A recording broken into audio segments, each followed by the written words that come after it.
A primavera está a chegar e com ela novos ritmos de leitura. Leia artigos de opinião e receba acesso antecipado a todos os episódios de Podcast Plus. Acompanhe a atualidade ao minuto. Assine hoje o Observador com até 58% de desconto e habilite-se a ganhar uma tote bag e um voucher da Livraria Almedina. Tudo em observador.pt. Horas.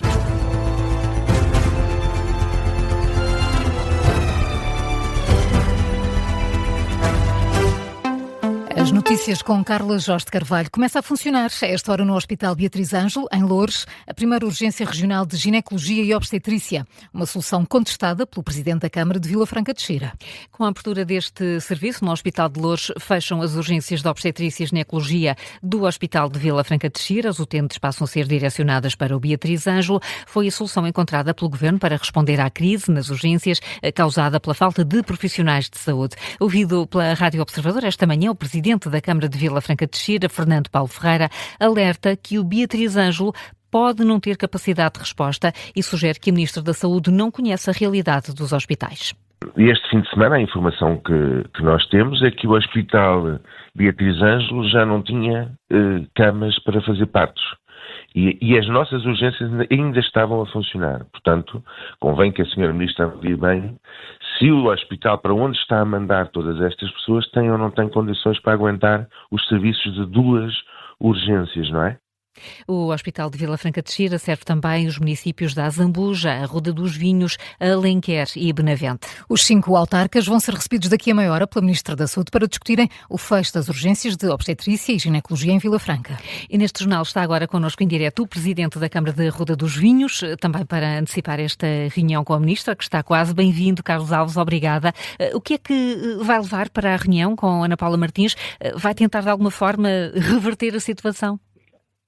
Sim, vamos mostrar os 5 municípios o nosso descontentamento relativamente àquilo que foi uma decisão tomada unilateralmente e que nós consideramos que não salvaguardam aquilo que são os interesses da população, que está bastante afetada com esta decisão que não envolveu os autarcas, que não foram consultados e que foi apresentada como um dado consumado numa altura que a consequência das últimas intempéries fizeram com que as estradas também tivessem numa situação de intransitibilidade que vai afetar todo este escoamento que vai ser afunilado pelo Hospital Beatriz Ângelo e que põe em causa os serviços da população.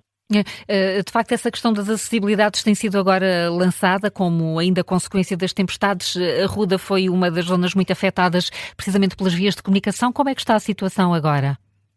Bem, a situação está ainda num ponto em que foram feitas as intervenções mais urgentes, mais imediatas, no sentido de tirar até de algum isolamento as populações, mas que está longe de ser resolvida e que toda esta situação, no que diz respeito à saúde, também vem comprometer algo que já é complicado para estes territórios, 4 dos quais nem sequer fazem parte da AML e que veem estas soluções que não foram elaboradas, não foram desenvolvidas com o diálogo com os autarcas, pôr em causa todos estes territórios nas respostas de saúde, neste caso daquilo que são as urgências de obstetrícia. Sim, Carlos Alves, nesse sentido, ainda assim, não é melhor, não é mais previsível para as mulheres saber qual é a urgência que está aberta do que ter que estar todos os dias a consultar a forma como as urgências vão gerindo as escalas dos profissionais? Não é, a previsibilidade não é importante? Aqui a questão é que estamos a afunilar tudo para um serviço, ele próprio já subcarregado, que não vai ter reforço de meios e que vai levar a essa sobrecarga que não é desejável para as populações, que já estão muito comprometidas e já estão muito afetadas por toda esta situação que se agravou relativamente a estas últimas intempéries. Portanto, confia muito pouco nesta solução. Carlos Alves, muito obrigada por ter estado connosco em direto. Está a poucos minutos dessa reunião entre autarcas. Carlos Alves é o Presidente da Câmara de Ruda dos Vinhos, um dos muitos autarcas que vai estar hoje reunido com a Ministra Ministra Ana Paula Martins para discutir a concentração de serviços que tem levantado, de resto, várias reservas, não só de autarcas, também de sindicatos e de comissões de utentes, que alegam que não foi feito um reforço na contratação dos profissionais de saúde. Há também notícia de médicos que recusam deslocar-se para outros hospitais para assegurarem as urgências. Está prevista uma outra urgência regional na Península de Setúbal, mas ainda não tem data para começar. Este vai ser o tema do Contracorrente de hoje, para ouvir, como sempre, logo a seguir ao Jornal das 10. A terceira semana de conflito no Médio Oriente traz uma nova subida do preço dos combustíveis. A gasolina e o gasóleo voltam hoje a ficar mais caros. O Governo anunciou na sexta-feira um desconto no ISP, um desconto de 1,4 cêntimos no gasóleo e de 2,7 cêntimos na gasolina. É uma forma de fazer face à subida dos preços. A Maria Rego está em Espanha, em Tominho, uma localidade a norte, perto de Vila Nova de Cerveira, a fazer fronteira com Portugal. Maria, por aí há portugueses a abastecer, mas a subida dos preços também se faz sentir do outro lado da fronteira e por isso os automobilistas já não sabem bem se compensa. Estamos a tentar o contacto com a Maria Rego. A fronteira, a Rio da Lima. Não está melhor. Não está melhor. A Maria está desde muito cedo e sim, há qualquer coisa, há qualquer som que nos diz que a Maria Rego está em Espanha, junto de Vila Nova de Cerveira. Do lado espanhol, obviamente, está numa bomba, numa estação de abastecimento. Tem verificado os preços dos combustíveis. A diferença é pouco sensível nesta altura, com gasóleo e gasolina a subirem nos dois países, de resto numa tendência que mostra como os mercados estão a reagir ao conflito no Médio Oriente. Isto numa altura em que Donald Trump pressiona a NATO e também a China para ajudarem a reabrir o Estreito de Hormuz, essencial para o preço do petróleo. Caso contrário, o presidente dos Estados Unidos deixa uma ameaça. Deixa bem clara, se falharem nesta ajuda, a NATO vai ter um futuro muito mau. São declarações feitas pelo presidente dos Estados Unidos em entrevista ao Financial Times. Esta manhã já aqui, na análise com o especialista em relações internacionais Miguel Baumgartner, fica entendido que Trump tenta distribuir as culpas pelos aliados por estar a falhar nos objetivos da guerra. Dos 5 principais, digamos assim, objetivos, que é a destruição do regime, permitir que houvesse uma revolução no povo iraniano, destruição do programa de mísseis balísticos, do programa nuclear e destruição das defesas, quer aéreas, quer da marinha, nenhum destes 5 objetivos foi cumprido. E, portanto, Donald Trump precisa trazer agora os aliados da NATO, para que os aliados da NATO entrassem neste processo, para que esta guerra, para que todo este processo deixasse de ser só norte-americano e passasse a ser efetivamente uma questão da NATO, uma questão que fosse alargada. Miguel Baumgartner, especialista em relações internacionais, esteve hoje no gabinete de guerra.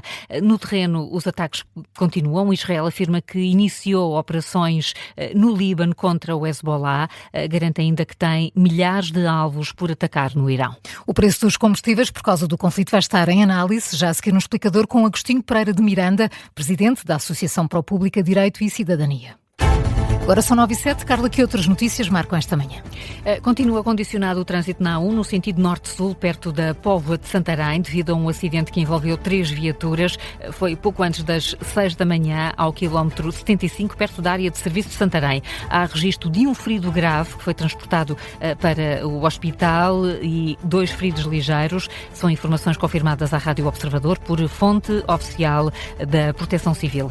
O PSD apresentou uma proposta para suspender o prazo de prescrição dos crimes sempre que um arguido não tenha advogado. O objetivo é evitar manobras dilatórias. A proposta surge na sequência de uma série de renúncias dos advogados de José Sócrates no âmbito da Operação Marquês. O PSD entende que a Justiça não deve permitir que a substituição sistemática de advogado possa ser utilizada como uma estratégia para arrastar o processo. A Ministra do Trabalho volta hoje a reunir-se com o UGT e as 4 confederações patronais sobre as alterações à lei laboral. O Primeiro-Ministro já avisou que o Governo quer esgotar todas as possibilidades de aproximação mas afirma ao mesmo tempo que não quer eternizar a discussão. A CGTP não tem sido convocada para estas reuniões, mas anunciou que à mesma hora do encontro vai estar junto ao Ministério do Trabalho. O filme Batalha atrás de Batalha, de Paul Thomas Anderson, é o principal vencedor da noite dos Oscars. Arrecadou 6 estatuetas: melhor filme, melhor realização, melhor ator secundário, melhor argumento adaptado, melhor casting e também em melhor montagem. Com 4 Oscars ficou Pecadores, de Ryan Coogler. Frankenstein, de Guillermo del Toro, conseguiu 3 Oscars.